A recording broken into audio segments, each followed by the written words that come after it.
want to get a strong core and pelvic floor? I'm Eva Venes of PainFree for Life Pilates.com, located in San Diego, California, and today I'm going to show you the best core and pelvic floor exercises so you can finally get relief from your symptoms. First of all, make sure you subscribe to my YouTube channel for weekly content on how to eliminate chronic pain without drugs and surgery, and how to improve your strength, flexibility, and mobility. Just click the red subscribe button below or visit my channel page to see more videos. If your core and pelvic floor muscles are weak, you probably suffer from a variety of symptoms such as lower back pain, incontinence, urine leaking with sneezing, coughing or running, and prolapse, just to mention a few. If you live with these symptoms and you struggle to find help, I want you to know that you are not alone, and you can and you will get better. I've been successfully helping people with core and pelvic floor problems for over 15 years now. And the key to solve the problem is more complex than just doing some Kegels. There are lots of videos on the internet about core and pelvic floor health, but most of them only focus on squeezing the pelvic floor muscles when you are laying on your back. This is not very lifelike, and it doesn't teach you how to align your pelvis properly and how to engage your core and your pelvic floor in everyday activities. Today, I'm going to teach you the best solution by showing you how to align your pelvis properly, what are the mistakes you want to avoid, and how to strengthen your core and pelvic floor in a variety of different positions that you can easily build into your everyday life and into your existing exercise routine. First of all, let's talk about proper pelvic positioning. Since your pelvic floor makes up the bottom of your pelvis, and your pelvic floor is also part of your core that supports your internal organs, it's very important that you align the pelvis properly. So if you stand up and if you stand in front of the mirror sideways so you can see the shape of your lower back and the position of your hips, if you see that your hips are rotated forward and your hips are sticking out behind you, the curve in the lower back is a little bit exaggerated, then you are in what's called an anterior pelvic tilt. If you see just the opposite, that your pelvis is rotated backwards and your lumbar spine is a little bit flat, then you're in what's called posterior pelvic tilt. Neither one of these pelvic positions is ideal, so you want to be in between the two when you're not rotating forward too much or you're not rotating backwards too much. So let's align that pelvis when it feels like the hip bones and the pubic bone are in the same plane. So how can we make sure that we are in the same plane? First of all, put the heels of your hands on your hip bones, fingertips on the pubic bone. If you see that your fingertips are further forward than the heels of your hands, then you're in posterior pelvic tilt, like that.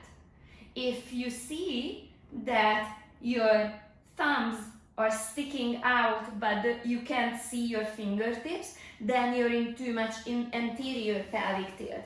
So you just want to bring the pubic bone a little bit forward, that way it's nicely aligned with your hip bones and you no longer have the exaggerated curve in your lower back. Positioning the pelvis properly in everyday life is very important. So you can practice that as you're standing in the checkout line in the grocery store or any other situation that is going to help you hold that pelvis in a proper position throughout the day. The second common mistake is holding your breath or not taking deep inhales and complete exhales. Why is that important?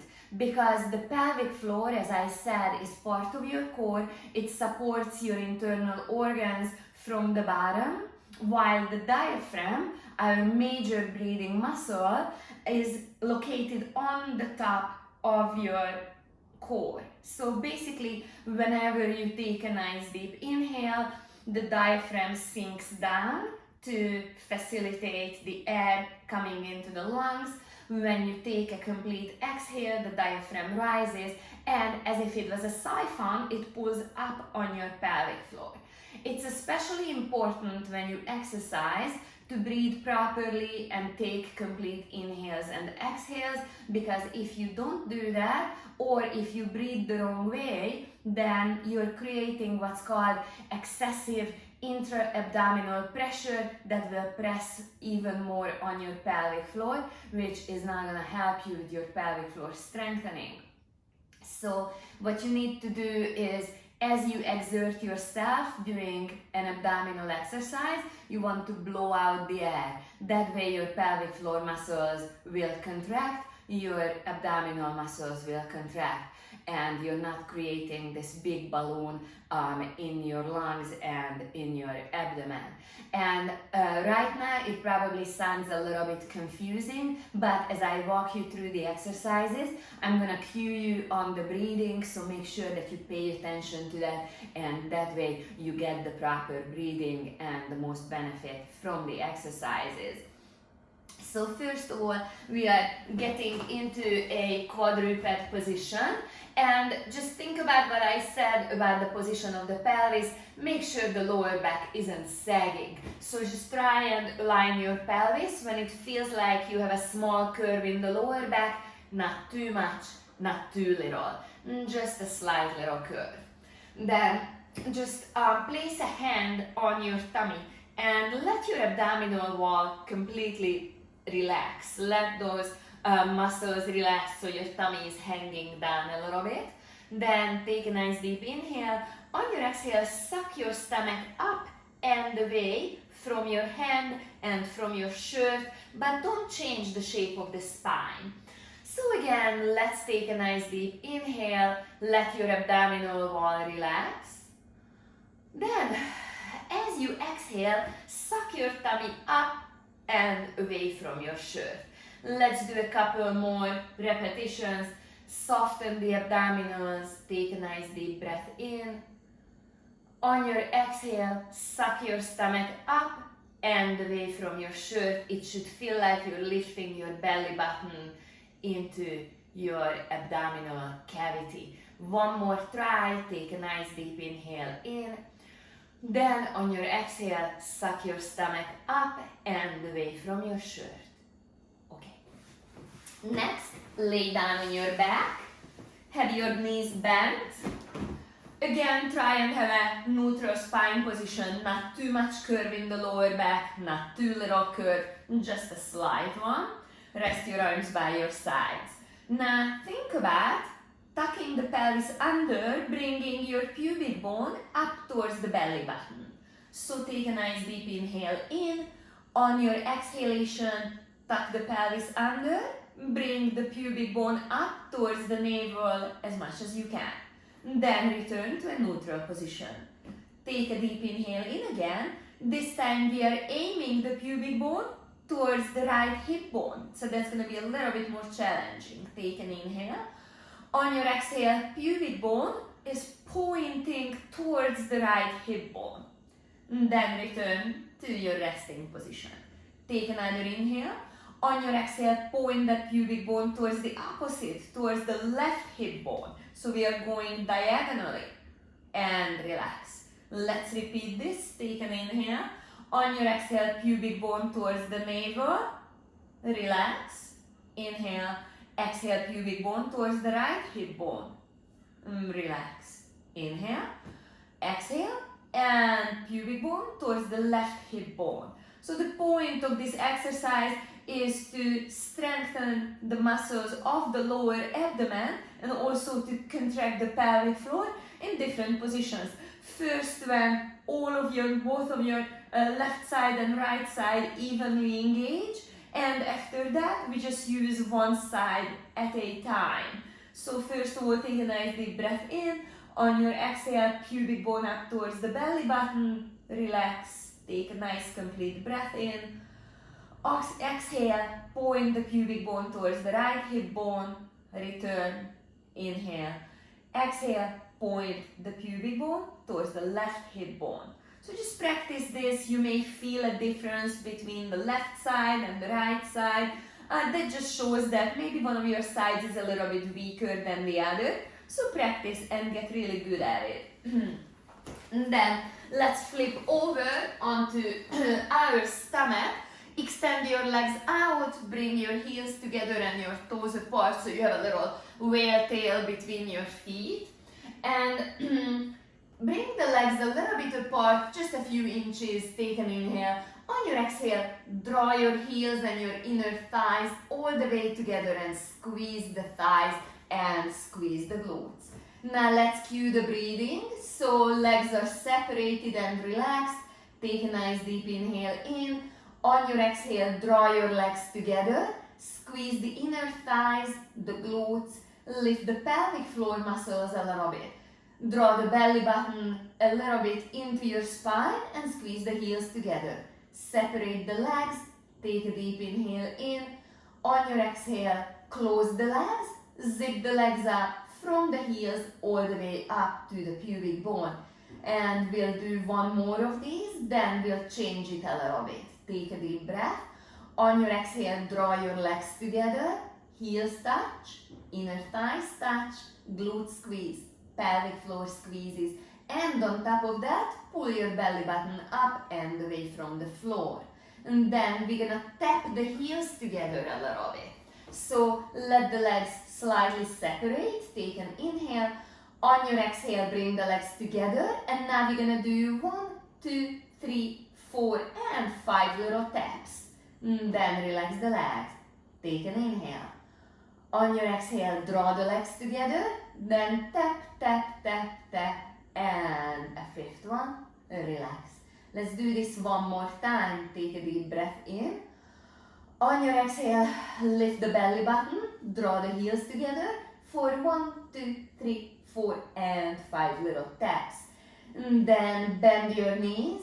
The knees will be a little bit apart, so if you look back, your legs will form a diamond shape. The heels are touching, and you want to press your pubic bone a little bit down into the floor, making sure that your hips don't stick up into the air, so just press them down. And take an inhale here. On your exhalation, keeping the pubic bone pushed into the mat, draw your inner thighs and your knees together. Now you may feel like your booty really wants to pop up. Don't let that happen. Separate your knees. Take an inhale again. On your exhale, lift your belly button a teeny bit away from your yoga mat. Draw the thighs together. Try and bring them as close together as you can. Then separate your knees. And we have 2 more reps. Take an inhale. On your exhale, belly button into the spine. Pubic bone pushes down. And your inner thighs are coming together. And we have 1 more repetition here. Take a nice deep inhale in. On your exhale, suck your tummy up and away from the mat. Push down the pubic bone and draw the legs together. Okay. And then lay down on your side. Extend your legs out slightly diagonally. The heels are together, the toes are apart. And then go ahead and bring your heel up and stop it just below the knee in that little indentation. Take a deep inhale. On your exhale, extend your leg out, squeeze the heels and the inner thighs together. Flatten your abdomen, pull in your belly button, and have a little bitty space in your waistline so you're not collapsing into your mat. Lift the waistline a little bit up. Let's do it again. Bend your knee. Take a deep inhale in. On your exhale, extend your leg, squeeze the thighs together, lift your waistline, pull in the navel. We do 2 more. Inhale. Exhale, extend the leg, squeeze the thighs, feel the pelvic floor contract, pull in the navel so your tummy is nice and flat, and lift your waistline a little bit from the mat. Let's do one more. Inhale, make sure you're not holding that breath, okay? Exhale, extend the legs, thighs squeeze together, heels squeeze together, carve out the waist, flatten the tummy. Make sure that you repeat this on the other side as well. I'm gonna move on to the next last exercise. So take a seat on your heels and take a nice deep breath in. On your exhale, scoop under the pelvis, tuck under, and rise up onto your knees. Find that neutral spine position, neutral pelvic position, and then sit back on the heels. Take a deep inhale in. On your exhale, tuck the pelvis, literally feel the wheels turning in your hips. Bring the pubic bone forward, hollow out your stomach, and come up onto your knees. Then sit back again. We do 2 more repetitions of this. Take a deep breath in. On your exhale, tuck the pelvis, contract your abdominals as they pull up your pubic bone, and scooping the pelvis under, not letting go, return back up on top of your knees. Then let me show you how to build up to this exercise in case you find it too hard. If you have a hard time sitting back on your heels, you could always sit on a small ball or a couple of cushions underneath your tail. Also, you could place a couple of yoga blocks on each side of your legs and then use those yoga blocks to push into them a little bit. You could even place the blocks in front of you, hold on to them, and try and complete the movement. I hope that you liked my exercises. I tried to include some that are not so common, just to give you a little bit of variety. And also, if you're being serious about strengthening your core, ending your pelvic floor problems, I would like you to know that I designed a core program that's an online program, and it's available through my website at www.PainFreeForLifePilates.com. So if you visit my website, go into my shop and you're going to find the core program there. It's a 2-phase program that includes more than 40 healing, corrective and strengthening exercises that will guide you through the process of building up your core and ending your pelvic floor problems. You can do this program at the comfort of your own home and at your own pace, so I highly recommend that you purchase it. If you would like to see more videos on how to strengthen your body, how to eliminate chronic pain, how to become more flexible and mobile, please visit my YouTube channel and check out my playlists. If you would like to work with me either in person or online, visit my website and schedule a free 15-minute phone consultation. Thank you for joining me today.